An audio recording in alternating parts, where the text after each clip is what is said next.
Hello योद्धाओं, एक बार फिर से स्वागत है आपका एग्जाम में। जय हिंद। आज का टॉपिक है बजट 2022-23। बहुत ही शार्ट में हमको पढ़ना है, वही पॉइंट पढ़ने हैं जो एग्ज़ाम में आते हैं, जहाँ से क्वेश्चन ज़्यादा पुटअप होते हैं। चलिए स्टार्ट करते हैं। सबसे पहले हम बजट का अर्थ जान लेते हैं शाब्दिक अर्थों में। कुछ लोग नए भी होंगे जो कभी नहीं बजट पढ़े होंगे। तो बजट का शाब्दिक अर्थ होता है लेखा जोखा। कह सकते हैं इसको कि ये लेखा जोखा। वैसे तो होता है बुगेट शब्द से आया बजट, ये सब नहीं पढ़ना हमको। लेखा जोखा, लेखा जोखा को और सरल भाषा में हम समझ सकते हैं कितनी हमको आय करनी है और कितनी आय हुई है और कितना हमको खर्च करना है। लेखा जोखा का शाब्दिक अर्थ। या कह सकते हैं बजट का अर्थ इसमें हमको प्राप्तियां और व्यय का अनुमान लगाया जाता है। और बजट का एक शाब्दिक अर्थ और होता है जिसको हम थैलक बोलते हैं। ठीक, अब इसकी थोड़े संवैधानिक पृष्ठभूमि देखते हैं। तो संवैधानिक पृष्ठभूमि में इसका सबसे पहला पॉइंट है, भारतीय संविधान में बजट का उल्लेख नहीं है। मतलब बजट शब्द का उल्लेख भारतीय संविधान में कहीं पर नहीं है।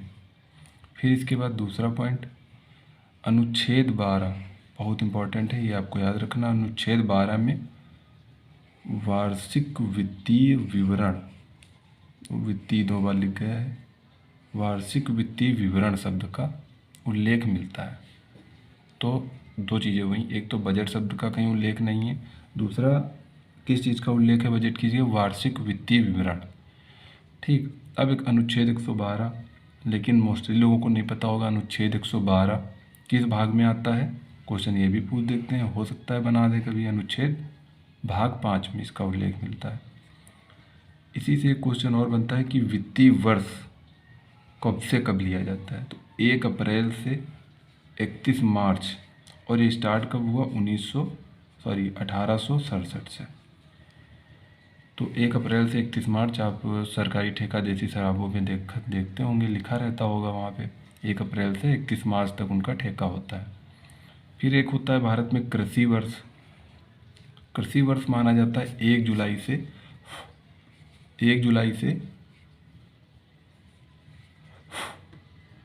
30 जून तक। 1 जुलाई से 30 जून तक। और इसे ही आरबीआई अपना लेखा जोखा मानता है। किसको मानता है? 1 जुलाई से 30 जून तक जो वित्तीय वर्ष होता है उसको आरबीआई अपना लेखा वर्ष मानता है। जबकि सरकार या वित्त विभाग किसको मानता है? 1 अप्रैल से 31 मार्च तक। अब थोड़ी इसकी ऐतिहासिक पृष्ठभूमि देख लेते हैं।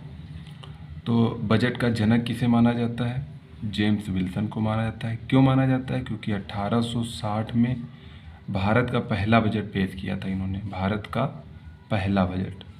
फिर दूसरा अगला पॉइंट, स्वतंत्र भारत का पहला बजट किसने पेश किया? तो षणमुखम चेट्टी या सेट्ठी।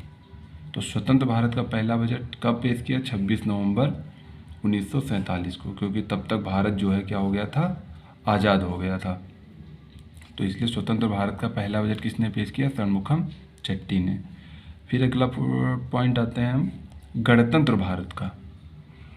गणतंत्र भारत का पहला बजट किसने पेश किया? जॉन मथाई ने। कब पेश किया? 28 फरवरी 1950 को। अभी हाल ही में हमने अपना कौन सा गणतंत्र दिवस मनाया है, ये आपको कमेंट में बताना है। तो हमने 3 लोगों को पढ़ा।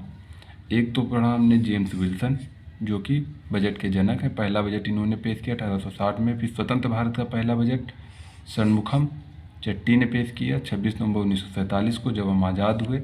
और तीसरा गणतंत्र भारत का पहला बजट जॉन मथाई ने पेश किया 28 फरवरी 1950 को पेश किया। फिर कुछ पॉइंट और हैं। 1924 में एकबर्थ कमेटी, बहुत पूछा जाता है एकबर्थ कमेटी किससे संबंधित है। तो एकबर्थ कमेटी के द्वारा रेल बजट को आम बजट से क्या किया गया था? अलग किया गया था। 1924 में एकबर्थ कमेटी के द्वारा रेल बजट को आम बजट से अलग किया था। पहले दोनों एक साथ पेश होते थे। फिर अगला पॉइंट आ जाते हैं 2017 से रेल बजट और आम बजट एक ही में पेश होने लगे।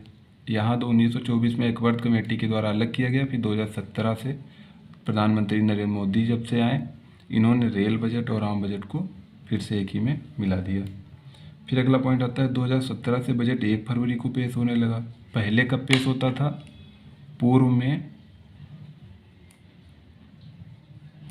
28 फरवरी, 28 या 29 फरवरी। ऐसा क्यों किया गया होगा? क्योंकि जो है टाइम कम मिल पाता था एक वर्ष में कार्य करने का, इसलिए ये जो 20-25 दिन बच जाते हैं उसमें थोड़ा काम हो जाता है, इसलिए इसको 1 फरवरी कर दिया गया है। तो पहले कभी अगर आ जाए पूर्व में बजट किस डेट को पेश होता था, तो 28 या 29, जिस हिसाब से वर्ष हो, लीप ईयर होगा तो 29 में, अन्यथा 28 फरवरी को। वित्त वर्ष 2021-22 का बजट डिजिटल बजट था, ये बहुत इंपॉर्टेंट है। पहला डिजिटल बजट कब पेश किया गया? 2021-22 में, ठीक। और ये दूसरा डिजिटल बजट है। डिजिटल मतलब पेपरलेस, ठीक है, विदाउट पेपर। फिर सर्वाधिक बार बजट किसने पेश किया? मोरारजी देसाई ने। ये बहुत ज़्यादा पूछा जाने वाला क्वेश्चन है। कितनी बार पेश किया था? 10 बार इन्होंने पेश किया था। और अगर पूछ दे निर्मला सीतारमण ने ये कौन सी बार अपना बजट पेश किया है, तो चौथी बार ये लगातार अपना बजट इन्होंने पेश किया है। चलिए, उम्मीद करता हूँ ये समझ में आपको आ गया होगा। आगे बढ़ते हैं। चलिए अब देखते हैं बजट बनाता कौन है, बजट का निर्माण कौन करता है। तो बजट का निर्माण जो है 2 लोग करते हैं, एक तो वित्त मंत्रालय के लोग और दूसरे आर्थिक विभाग के लोग। 2 लोगों ने मिलकर जो है बजट का निर्माण कर दिया। फिर अब इसके बाद हम देखते हैं बजट में की प्रमुख बातें क्या हैं। सबसे पहले जो बहुत पूछा जाता है क्वेश्चन, राजकोषीय घाटा, कि हमने क्या किया था। जैसे हमने मान लिया कि हमको खर्च करना है कि या हमको खर्च करना है 100 रुपये, और हमने खर्च कितने कर दिए? 106 रुपये, या 100, यहाँ पे मान लीजिए 2022-23 का कितना हमको घाटा आएगा, पहले से अनुमान है 6.4 का। 21-22 में कितना आया? 6.9% का आया। तो राजकोषीय घाटा 22-23 का पूछ लें 6.4, 21-22 पिछले वर्ष का पूछ लें तो 6.9। फिर आता है आज़ादी के अमृत महोत्सव के वर्ष का अमृत बजट है ये। इस बार का बजट इसलिए भी महत्वपूर्ण है क्योंकि हम आज़ादी का अमृत महोत्सव मना रहे हैं, इसलिए आज़ादी के अमृत महोत्सव का इसे अमृत बजट भी कहा गया है, ये कहा गया है। फिर इसके बाद बजट अनुमान हमने कितना लगाया? 2021-22 जो था उसमें हमने लगाया था बजट का अनुमान 34.83 लाख करोड़ रुपए का, लेकिन एक्चुअल में वो कितना हो गया? 37.70, मतलब 34.83 लाख करोड़ रुपए हमको खर्च करने थे, लेकिन हमने खर्च कितने किए? 37.70 लाख करोड़ रुपए। तो ये संशोधित बजट अनुमान होता है। फिर 2022-23 में कुल बजट अनुमानित हुए कितना किया गया है? 39.45 लाख करोड़ रुपए, 39.45 लाख करोड़ रुपए, ठीक। इसके बाद देख लेते हैं हमको कुल खर्च। तो कुल खर्च 2022-23 में हमें कितना करता है? ये 39 पॉइंट लगभग में है, एग्जैक्ट ये है, इकाई, दहाई, सैकड़ा, हज़ार, 10,000, लाख, 10 लाख, 39,44,909 लाख करोड़ रुपए। ये आपको एग्जैक्ट फिगर याद रखनी है, 39,44,909, 39,44,909 लाख करोड़ रुपए ये। अब देख लेना हमको किन किन विभागों में हमें मेनली खर्च करने हैं, कितने रुपए, कितने खर्च करने हैं। तो रक्षा विभाग को 3,85,370 लाख करोड़ रुपए, शिक्षा विभाग को 1,04,278 लाख करोड़ रुपए, स्वास्थ्य विभाग को 86,606 करोड़ रुपए। सब्सिडी में हमारा इतना जाएगा। सब्सिडी मान लीजिए आप कोई गाड़ी लेते हैं, जैसे किसानों को क्या होता है, किसान कुछ भी मशीनरी गजेट खरीदते हैं तो उसमें उनको सब्सिडी दी जाती है। जैसे गैस में सब्सिडी दी जाती थी, आप 600 पे करिए, उसमें से 150 आपको सरकार वापस कर देगी।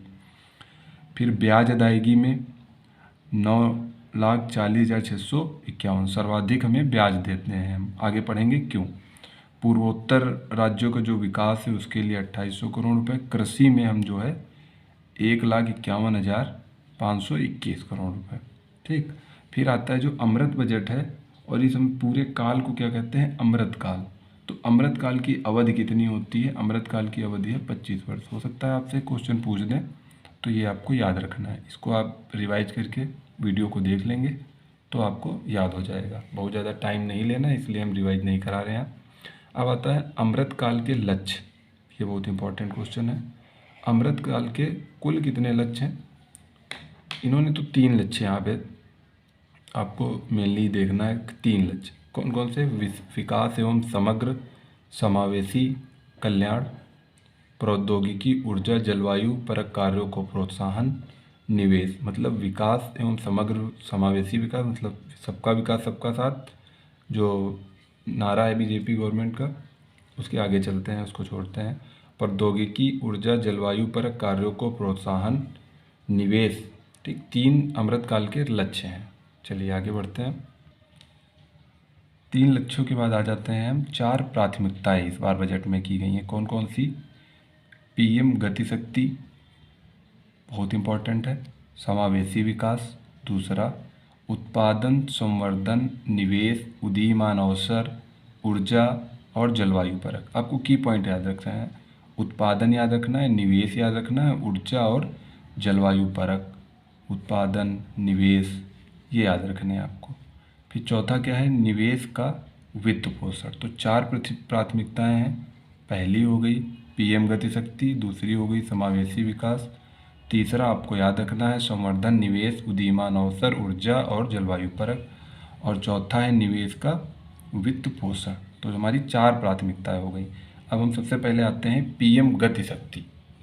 पीएम गति शक्ति के 7 पिलर हैं, 7 इंजन जिसको हम बोलते हैं। कितने इंजन हैं? 7 इंजन। आपसे पूछ देंगे कि इस बार बजट की कितनी प्राथमिकताएं हैं? 4 प्राथमिकताएं हैं। कितने लक्ष्य हैं? 3 लक्ष्य हैं। पीएम गति शक्ति में कितने इंजन हैं? 7 इंजन है या 7 पिलर हैं। कौन कौन से देख लेते हैं। सड़क, रेल, एयरपोर्ट, पोर्ट्स मतलब बंदरगाह, सार्वजनिक परिवहन, जलमार्ग, लॉजिस्टिक अवसंरचना। लॉजिस्टिक अवसंरचना मतलब जहाँ से हम भंडारण जहाँ किसी चीज़ का करते हैं। मान लीजिए आप अमेजॉन जो चीज़ें मंगाते हैं तो उसका जहाँ पे एक भंडारण होगा जहाँ से वो चीज़ें शिप होती, शिपिंग होती है। आप जब कभी अमेजॉन या फ्लिपकार्ट में कोई ऑर्डर करते हैं उसमें आपका शिपिंग का एक आता है कि शिफ्ट हो गई, मतलब चीज़ आपकी भेजी जा चुकी है यहाँ से, वो इंफ्रास्ट्रक्चर होता है। फिर इसमें हम मेन बातें पढ़ते हैं। तो पीएम गति शक्ति 7 भाग हैं इसके, 7 इंजन हैं, 7 पिलर हैं, याद रखना है आपको। कितनी प्राथमिकताएं इस बार बजट की? तो 4 प्राथमिकताएं इस बार बजट की। कितनी अमृतकाल के लक्ष्य हैं? 3 लक्ष्य हैं। ठीक, अब इसमें देखते हैं मेन बातें क्या हैं। तो सबसे पहले हमको देखना है कि हमने क्या किया। इसमें 25,000 किलोमीटर राष्ट्रीय राजमार्ग हमको निर्माण करना है। कितने kilometre? 25,000 kilometre. PPP model, triple P, public private partnership. ठीक, public private partnership, PPP model पर 4 मल्टी मॉडल लॉजिस्टिक पार्क। वही जो हमने बताया लॉजिस्टिक पार्क, जहाँ से चीज़ों को हम एक दूसरी जगह भेज सकें, पहले इकट्ठा कर लें फिर वहीं से उसका वितरण कर सकें। तो 4 मल्टी मॉडल लॉजिस्टिक पार्क। पूछ देंगे कितने मल्टी मॉडल लॉजिस्टिक पार्क? तो 4। किस मॉडल पे? पीपी मॉडल पे। नई जनरेशन की 400 वंदे भारत ट्रेनों का निर्माण करना है हमको। कितनी ट्रेनों का? 400। फिर इसके बाद कवच रेल लाइन। कवच रेल लाइन का 200 किलोमीटर विस्तार करना है हमको। कवच रेल लाइन मतलब इसमें ये कहा गया है जिससे कि रेलों के बीच दुर्घटना ना हो, एक्सीडेंट ना हो, इसलिए एक ऐसा परिपथ, ऐसा रेल मार्ग, ऐसी पटरियां विकसित करनी है जहाँ पे ट्रेनों की टक्कर ना हो सके। तो वो कितनी? 200 किलोमीटर का उसका विस्तार होगा। 2000 किलोमीटर का बहुत होता है 2000 अपने आप में। फिर इसके बाद आते हैं 60 किलोमीटर 8 रोपवे, मतलब 8 रोपवे का निर्माण होगा। कितने किलोमीटर में? 60 किलोमीटर में। ये प्रोग्राम है नेशनल रोपवे डेवलपमेंट प्रोग्राम के अंतर्गत। रोपवे होता है, जैसे आप देखते हैं कभी कभी वैष्णो माता वगैरह में क्या होता है, तार लंबे लंबे डाल के उसमें जो है चौकोर छोटा सा घर जैसा बना के उसमें 4-5 लोग इधर से भेजे जाते हैं, उधर निकल जाते हैं। तो बिना डीजल, बिना पेट्रोल, बिना गैस के वो गाड़ी चलती है, हवा में ही समझ लीजिए, एक तार के माध्यम से। ठीक है। इसके बाद आता है केन बेतवा लिंक। ये बहुत इंपॉर्टेंट है, हाईलाइटेड क्वेश्चन है। केन बेतवा लिंक इसमें जो है 44,650 करोड़ रुपए आवंटित किए गए हैं। इसके क्रियान्वयन के लिए, मतलब इसकी योजनाओं को चालू करने के लिए 1400 करोड़ रुपए का खर्च यहाँ पे किया जाएगा। है क्या केन बेतवा लिंक? जो बेतवा है बुंदेलखंड में एक नदी है, और इस नदी के कारण बुंदेलखंड आपने देखा होगा बहुत ही सूखाग्रस्त क्षेत्र रहता है। केन में अधिकतर पानी रहता है, तो जब केन नदी में बाढ़ आती है, इसलिए केन नदी का पानी बेतवा नदी में छोड़ने के लिए एक लिंक बनाया गया है, एक मार्ग बनाया जाएगा, जिसके तहत केन का पानी उधर भेज दिया जाएगा, तो केन में बाढ़ नहीं आएगी केन के क्षेत्र में, और बुंदेलखंड में क्या हो जाएगा, पानी आ जाएगा, तो वहाँ पे सूखा नहीं आएगा। फिर production link incentive scheme PLI, production link incentive scheme PLI, इसके तहत 14 सेक्टरों में ये काम करेगा। 30 लाख करोड़ का अतिरिक्त उत्पादन करेगा। कितने वर्षों में? 5 वर्षों में। ये जो है MSME से संबंधित होता है। PM ई विद्या योजना, बहुत इंपॉर्टेंट क्वेश्चन। PM ई विद्या योजना के अंतर्गत 1 channel 1 station, 1 station 1 channel, PM ई विद्या योजना 200 चैनल इसके तहत ओपन होंगे। पूर्व में कितने चैनल थे? 12 चैनल थे। फिर अनुसूचित बैंक कितनी खोली जाएंगी? 75, क्योंकि 75 वर्ष हो गए हैं हम, इसलिए अमृत महोत्सव मना रहे हैं, इसलिए 75 बैंक और 75 ज़िलों में खोले जाएंगे। अब आप 75 ज़िले यूपी के ही ना ले लेना कि 75 ज़िले यूपी में है तो यूपी में ही 75 ज़िले, ये केंद्र का बजट है। फिर आ जाते हैं क्रिप्टो करेंसी, बहुत हाईलाइटेड क्वेश्चन। आप लोग रोज़ न्यूज़पेपर पढ़िए, थोड़ा बहुत पढ़िए, इतना नहीं कि आप 2-2 4-4 घंटे पढ़ें, बट पढ़ें थोड़ा बहुत। क्रिप्टो करेंसी में ये एक पहली चीज़ तो डिजिटल मुद्रा है, और RBI ने इस वर्ष एक डिजिटल मुद्रा जारी करने का लक्ष्य भी रखा है। और एक और चीज़, RBI जो है एक डिजिटल यूनिवर्सिटी की भी स्थापना करेगा। तो डिजिटल यूनिवर्सिटी हो गई, डिजिटल मुद्रा हो गई, कौन जारी करेगा, कौन शुरुआत करेगा इसकी? RBI शुरुआत करेगा। अब यहाँ मेन क्वेश्चन क्या है कि क्रिप्टो करेंसी पर जो हमारी आमदनी होगी उस पर जो है 30% का टैक्स लेगी सरकार। अभी जो है क्रिप्टो करेंसी को वैधता भारत सरकार ने हालांकि नहीं दी है, फिर भी 30% टैक्स भारत इस पर लेगा और 1% का TDS काटेगा। अब आपको बताना है कि क्रिप्टो करेंसी को वैधानिक मान्यता किस देश ने दी है, ये मैंने आप लोगों को बताया है पहले। ठीक है, चलिए आगे बढ़ते हैं। अब बहुत इंपॉर्टेंट क्वेश्चन ये है कि बजट 2022-23 में हमारा रुपया आता कहाँ है, कहाँ से कितना है, और जाता कहाँ कितना है। तो हमें प्राप्ति कितनी होती है और व्यय कहाँ कितना करना पड़ता है, ये बहुत इंपॉर्टेंट है। तो हम क्या करते हैं, पहले देख लेते हैं प्राप्ति। तो हमको जो है सबसे ज़्यादा पैसा उधार एवं देयता, उधार हमको जो मिलता है उससे ज़्यादा, जैसे अगर 100 रुपये मान लो मिलता है तो उसमें 35 रुपये हमको उधार में मिलते हैं सबसे ज़्यादा, और GST से हमको मिलते हैं 16 रुपये। हमने पैसों में लिखा है कि 1 रुपये का आंकड़ा लिया जाता है अधिकतर बजट में, इसलिए हमने पैसों में लिखा है। आयकर से हमें 35 पैसा मिलता है और निगम कर से 15 पैसा। मान लीजिए हमारी इनकम, सरकार की इनकम 1 रुपये है, उसमें सबसे ज़्यादा पैसा मिलता है उधार एवं देयता से 35 पैसा, GST से 16 पैसा, आयकर और निगम कर से 15 पैसा। आयकर आपको पता ही है, सेवा कर है एक, ठीक, और निगम कर जो कर कंपनियों पे लगता है उसे हम निगम कर कहते हैं। तो उधार एवं देयता पे 35 पैसा, GST 16 पैसा, आयकर 15 पैसा, निगम का 15 पैसा, बाकी कुछ छोटे छोटे और हैं वो नहीं हमको पढ़ना है। फिर वे कहाँ होता है सर्वाधिक, तो अगर हम सबसे ज़्यादा उधार लेंगे तो सबसे ज़्यादा ब्याज देंगे, तो ब्याज पे हमें 20 पैसा देना होता है। फिर करों, जो हमको भारत सरकार को जो कर मिलते हैं उसमें कुछ राज्यों का भी हिस्सा होता है। जैसे मान लीजिए पेट्रोल पे एक तो स्टेट टैक्स होता है, एक गवर्नमेंट का टैक्स होता है, तो वही हुआ, टोटल गवर्नमेंट ले लेती है, उसमें स्टेट का फिर भी देती है। तो करों में राज्य का हिस्सा 17 पैसे, और केंद्र प्रायोजित योजना, मतलब केंद्र जो योजनाएं लागू करता है उसको क्रियान्वयन, उसको लागू करने में जो पैसा खर्च होता है, अगर केंद्र के पास 1 रुपया है तो उसमें 15 पैसे वो केंद्र प्रायोजित योजनाओं में खर्च करता है, और 10 पैसे वित्त संबंधी योजनाओं में खर्च करता है। चलिए आगे कुछ नोट पॉइंट हैं, ये देख लेते हैं। तो बाजरे का अंतर्राष्ट्रीय वर्ष इसी बजट में बताया गया है, 2023 को घोषित किया। पहले भी ये क्वेश्चन आया है और पहले से ही है ये। फिर है पीएम डिवाइन योजना। पीएम डिवाइन योजना किससे संबंधित है? उत्तर पूर्वी राज्यों के विकास से संबंधित है। पीएम डिवाइन का फुल फॉर्म, पीएम का पीएम ही रहेगा, डी का development initiative for north east, any का मतलब नॉर्थ ईस्ट रीजन। तो नॉर्थ ईस्ट मतलब उत्तर और ईस्ट मतलब पूर्वी, तो उत्तर पूर्वी भारत। ये हमने मैप भी बना रखा है यहाँ पे, अगर आप देखना चाहें तो देख सकते हैं उत्तर पूर्वी भारत का। ये है पूरा मैप, उत्तर पूर्वी भारत रीजन। तो पीएम डिवाइन योजना आपसे पूछ देंगे किस क्षेत्र के लिए? उत्तर पूर्वी भारत के लिए। फिर है पीएम आवास योजना। 2022 में कितने घर निर्माण करने हैं इनको? 80 लाख घरों का निर्माण करेंगे। इसके लिए 48,000 करोड़ रुपए आवंटित किए। पीएम आवास योजना के अंतर्गत कितने घरों का निर्माण करेगी सरकार? 80 लाख घरों का। फिर आते हैं रैंप योजना, RAMP।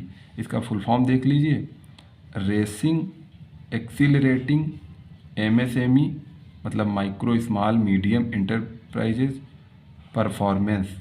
हिंदी में इसका अर्थ है सूक्ष्म लघु एवं मध्यम उद्योग कार्य। तो रैंप योजना किससे संबंधित है? सूक्ष्म लघु एवं मध्यम उद्योग कार्यों से संबंधित है। आगे बढ़ते हैं। फिर है रसायन मुक्त प्राकृतिक खेती मतलब जैविक खेती, जिसमें हम बहुत ज़्यादा कीट रोधी दवाओं का प्रयोग ना करके कृषि करें, उसे जैविक खेती कहते हैं। तो गंगा नदी के किनारे 5 किलोमीटर क्षेत्र निर्धारित किया गया है, जिसके पास हम पूर्णतः रसायन मुक्त प्राकृतिक खेती करेंगे। किस नदी के किनारे? गंगा नदी के किनारे। कितने किलोमीटर? 5 किलोमीटर। फिर है हर घर नल से जल 2022-23 में 3.8 करोड़ रुपए, हर घर नल से जल 2022-23 3.8 करोड़ परिवारों को इसमें लाभ मिलेगा। चलिए आगे देखते हैं। अब प्रमुख योजनाओं के लिए कितना आवंटन हुआ है रुपए, ये हमको देखना है। तो राष्ट्रीय स्वास्थ्य मिशन के लिए 37,800, जल जीवन के लिए याद रखना है 60,000 करोड़ रुपए, राष्ट्रीय शिक्षा नीति के लिए 39,553। ये आपको याद ही रखना है, रटना ही है हर हाल में। पीएम किसान, ये बहुत इंपॉर्टेंट है, 68,000 करोड़ रुपए। पीएम स्वास्थ्य योजना के लिए 10,000 करोड़ रुपए। आत्मनिर्भर भारत के लिए 64,000। पीएम ग्राम सड़क योजना 19,000 करोड़ रुपए। सबसे इम्पोर्टेंट आपको है पीएम किसान ये, और राष्ट्रीय शिक्षा नीति ये, दो आपके लिए बहुत इम्पोर्टेंट है, बाकी पढ़ने तो आपको सभी हैं। तो पीएम किसान में 68,000 है, राष्ट्रीय शिक्षा नीति में 39,553 है। प्रमुख मंत्रालयवार आवंटन। अब मंत्रालयों को ये इतना आवंटन किया गया है, लेकिन खर्च उनको कितना है वो मैंने पहले आपको बता रखा है। रेलवे मंत्रालय के लिए 1,40,367 करोड़ रुपए आवंटन किए गए हैं। रक्षा मंत्रालय के लिए 5,25,166, ग्रामीण विकास के लिए 1,38,203 और संचार मंत्रालय के लिए 1,05,406 करोड़ रुपए। ठीक है, तो इसमें हमको मेन क्या पढ़ना है, कितनी प्राथमिकताएं थी? 4 प्राथमिकताएं थी। पीएम गति शक्ति में 7 इंजन थे। अमृत काल के 3 लक्ष्य हैं। उसके बाद सबसे ज़्यादा पैसा कहाँ से आता है? उधार एवं देवताओं के नाम याद आ रहे हैं यार। उधार एवं देयता से 35 पैसा, जीएसटी से 16 पैसा, आयकर से 15 पैसा और निगम कर से 15 पैसा आता है। अगर व्यय की बात करें कि व्यय सबसे सर्वाधिक कहाँ करते हैं, तो उधार से 35 आता है, तो हमको ब्याज ज़्यादा देना पड़ेगा, तो ब्याज में हम 20 पैसे देते हैं। करों में राज्यों का हिस्सा 17 पैसे देते हैं। केंद्र प्रायोजित योजनाओं में 15 पैसे, वित्त में 10 पैसे देते हैं। बाजरे का वर्ष हमने घोषित किया है 2023 को। पीएम डिवाइन योजना उत्तर पूर्वी भारत से संबंधित है। पीएम आवास योजना के तहत 80 लाख घरों का निर्माण होगा, 48,000 करोड़ रुपए जिसके लिए आवंटित किए गए हैं। रैंप योजना सूक्ष्म लघु एवं मध्यम उद्योग कार्यों के से संबंधित है। रसायन मुक्त खेती गंगा किनारे की जाएगी। कितने गंगा किनारे की जाएगी 5 किलोमीटर में। हर घर नल योजना से कितने करोड़ परिवार लाभान्वित होंगे? 3.8 करोड़ रुपए। कितनों किलोमीटर हम राष्ट्रीय राजमार्ग बनाएंगे? 25,000 kilometre. 4 multi modal logistic park, 400 Vande Bharat ट्रेनें बनाएंगे। कवच 2000 किलोमीटर कवच रेल लाइन हम का निर्माण करेंगे। 60 किलोमीटर हम 8 रोपवे का निर्माण करेंगे। और केन बेतवा लिंक के तहत 44,605 करोड़ रुपए आवंटित किए गए हैं। प्रोडक्शन लिंक इंसेंटिव स्कीम में 14 सेक्टर हैं। 30 लाख करोड़ का अतिरिक्त उत्पादन होगा 5 वर्षों में। पीएम ई विद्या योजना के तहत 200 चैनल हैं। 200 चैनल ओपन होंगे। इसमें जो है विभिन्न देशों के विशेषज्ञों द्वारा पढ़ाई कराई जाएगी। अनुसूचित बैंक 75 बैंक खोले जाएंगे। क्रिप्टो करेंसी पर 30% टैक्स लगेगा। आरबीआई एक डिजिटल मुद्रा का निर्माण करेगा और डिजिटल यूनिवर्सिटी की स्थापना होगी। उसके बाद हमको क्या पढ़ना है? आज़ादी के अमृत महोत्सव के वर्ष का हमने अमृत बजट वर्ष कहा है। राजकोषीय घाटा 2022-23 में 6.4% है। ये हमको याद ही रखना है हर हाल में। अमृतकाल 25 वर्ष की अवधि। तो कोशिश करते हैं इसको आप 2-3 बार रिवाइज कर करके वीडियो देखिएगा तो आपको एकदम से रट जाएगा। बहुत ही शॉर्ट में है। अब बाकी जो है कोशिश की है हमने कि आपको थोड़ा समझा पाए। बाकी अब कोशिश करेंगे कि 2-3 बार पढ़ेंगे, आपको याद हो जाएगी चीज़ें, तो ऑटोमेटिक आपको समझ में आ जाएगा। Okay, thank you.